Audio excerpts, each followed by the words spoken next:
So as well as being mindful of all of the things— oh damn it, there's so many of them! Hello there mortals, I am Ynsin, and due to the overwhelming success of the last tutorial I made for Lethal Company, I'm gonna make some more.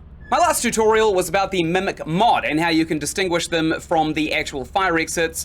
So I'm going to be going through the game and I'm going to be finding a bunch of methods on how to individually deal with each enemy. Much like the Mimic mod tutorial, I will not endorse anything that I haven't personally tested myself, so you guys have the best quality control possible. Now to start off with, I do have some mods enabled.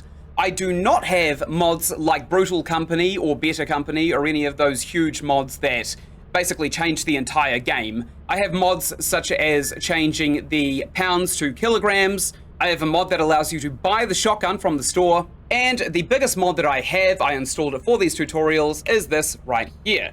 This here is called Game Master, and essentially it's a graphical user interface that allows you to spawn in enemies and change the game on the fly. So to avoid recording for 4 hours like I did in my Mimic tutorial just to get that tiny 7-minute video, I'm going to actually try and spawn in the enemies. I've turned off natural spawning. I'm just going to spawn in the enemies. I'm going to show you how that works. So sit back and relax and I'll show you 3 reliable methods that I use to get rid of snare fleas. Okay, I'm in a fresh map on experimentation, and now I'm going to use this awesome mod to spawn a couple of these head crabs.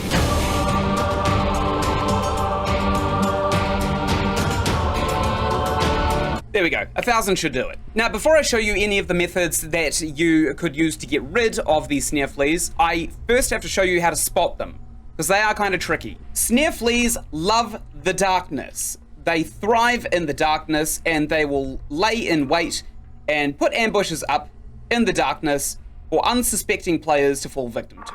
Now, when they lay these ambushes, they lay them up in dark rooms on the ceiling. So as well as being mindful of all of the things— oh damn it, there's so many of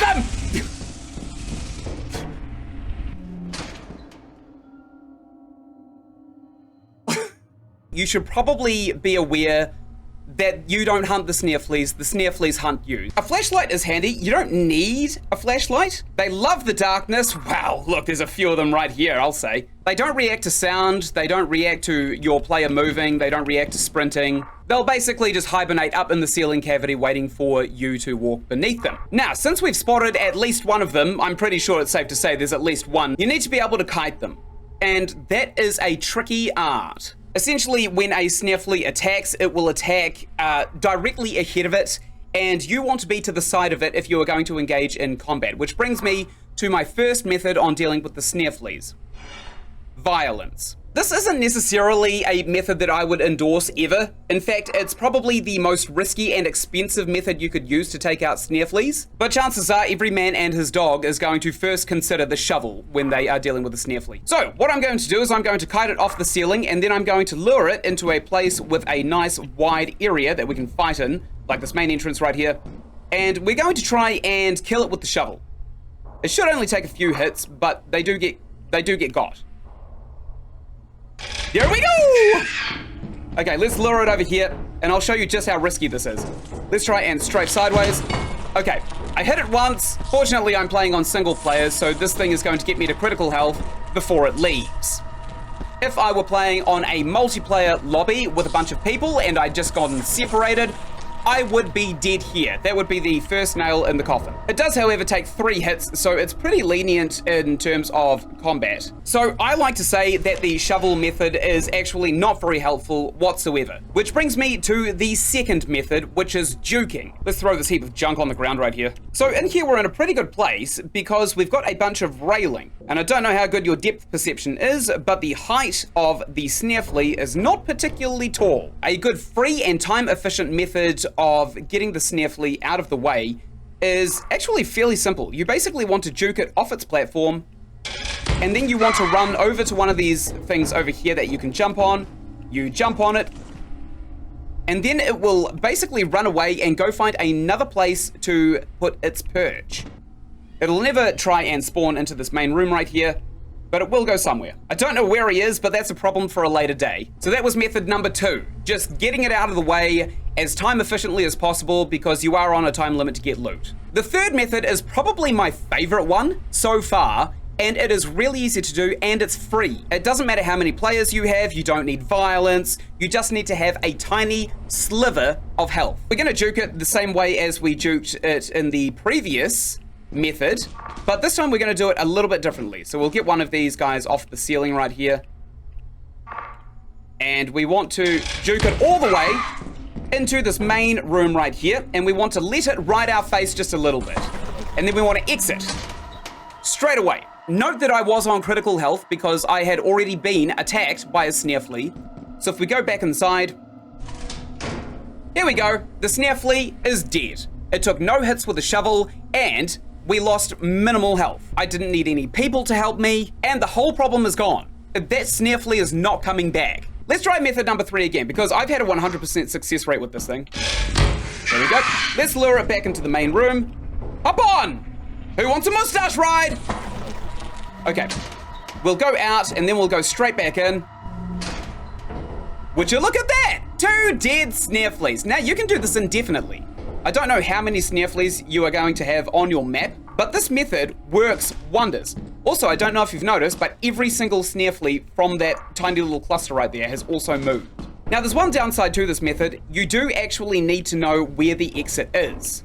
So, potentially, the best way of using method number 3 is to put a boombox in the doorway and then run towards the sound whenever you get got by a Snare Flea. Now, if it's already on your head, there's not really a lot you can do about it. You either need to rely on another player. It is worth noting for the purpose of this tutorial that I do have infinite stamina, so you are going to have to manage your stamina. But the closer you run to the entrance every single time, the closer the Snare Flea gets to the entrance. Now, if you're completely blind and you don't have a torch and you don't really know what to look for, just keep on mashing the scan button, and when you are close enough, you will find the Snare Flea. So here we go. I'm going to do the same door strategy again.